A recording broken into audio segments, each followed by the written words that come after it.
Alec, good evening. Good evening. Good evening. Sorry I'm late. I've been listening in for a while to try and get a grip of where we're at. Good man. Okay. But yeah, shall I just jump right in? Please do. I was basically a victim of domestic abuse. A female who I was dating and lived with, etc. It started very slowly, like a dripping tap, as it were. And then the abuse, I guess, became the norm. And I'm 6'2", not a small guy. And yet I found myself explaining to family and friends that I just walked into a door to explain the occasional black eye, etc. It came to a point where one day my phone was thrown out the window of our place. When I went to retrieve it, I was locked out. This was before I was a police officer. And then a couple of female bobbies came along, and one stayed with me, one went up and spoke to her. They came back down and said she's covered in bruises, etc. You know, what have you done?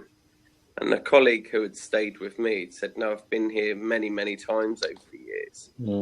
What she does is hurts herself and blames it on the partner. And I look back on that now and think, oh my God, I could have been arrested there. It may have well affected my career as it is now, or back then my future career. And it took something really serious for that to end, for me to break the cycle. And I've always, before that happened, I always had an opinion that was very different to what I have now, and think I'd be too strong for that to happen to. I'd never allow something like that to happen to me. And then when it slowly creeps into your life, you sort of realise you had no control over it whatsoever. Yeah, there's a story that and I don't mean to minimise, but there's a story that I often, or an example that I always use with things like this, which is that when you get a puppy, and you have a puppy and it starts to grow and it eats and it grows, and your friends come round and they go, oh, isn't this puppy delightful? It's so beautiful and it's lovely, blah, blah, blah, blah, blah. And then they go away and they don't come back for you don't see them for 2 months, 3 months. And when they come back after 3 months, they go, oh my God, look how big this dog has got. And you think, well, because that growth, that change is always there right with you all the time, is that it becomes this has become norm. And it's only when somebody from the outside comes and goes, oh my goodness, look at the change that's gone on here. So that drip that you're talking about, I think sort of equates to that sort of thing that other people might be able to sort of get a grip of, is that this change is gradual and it just continual and it keeps going. And then somebody who's not seen that situation for a while walks in through the door and goes, oh my goodness, there's a serious change going on here. That you don't notice yourself because you're right there in the thick of it. I had no idea, Alec. Kudos to you, mate. I had no idea that you were going to come on and say that. So thank you as well. Because this is what it's about, getting people to talk about it. So thank you. Can I just ask, Alec, how long or how difficult was it for you, as a man, is that bravado and all the stereotypes, to actually say, no, I'm a victim here?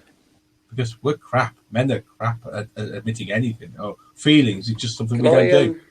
I'll have to take the story a little bit further, I guess, to explain, if you don't mind. No, go ahead.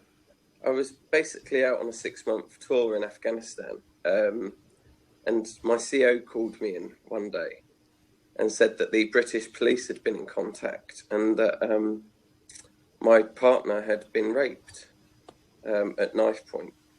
And I said, well, I need to get back to England. I need to sort this out. And essentially, obviously, I wasn't just in a neighbouring county, so I couldn't get back quickly enough.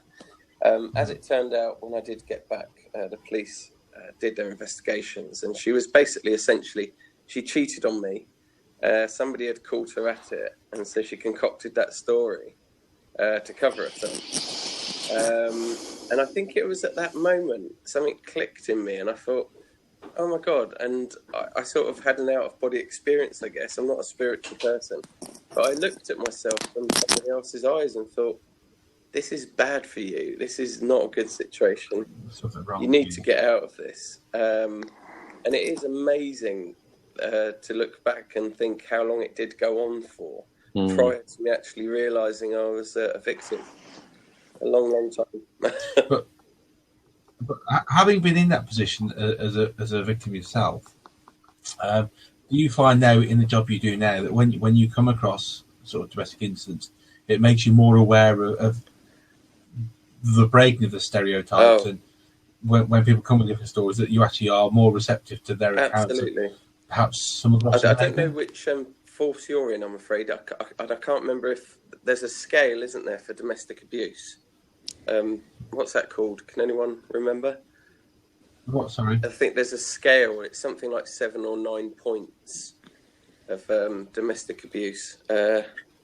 Somebody might pop it up. But anyway, it is actually amazing now where I can go in, having had that experience, and pick up that there could be abuse happening that even the victim's not yet aware of. But having experienced it, I can sort of see the points that are happening and the little aspects of control, or domineering, and the little cue points, I guess. And I find it so helpful. It's amazing. And if somebody's feeling a bit unable to communicate with me properly, because sometimes the uniform can be a bit of a barrier between communication. Sometimes people are a bit scared to open up with their experiences or admit to themselves that they have a problem. So I find that the experience I have, if I do start to open up about that, and they see this strapping tall copper say, well, actually, I was a victim of domestic abuse, it really does open the floodgates, and people do open up, which is very helpful.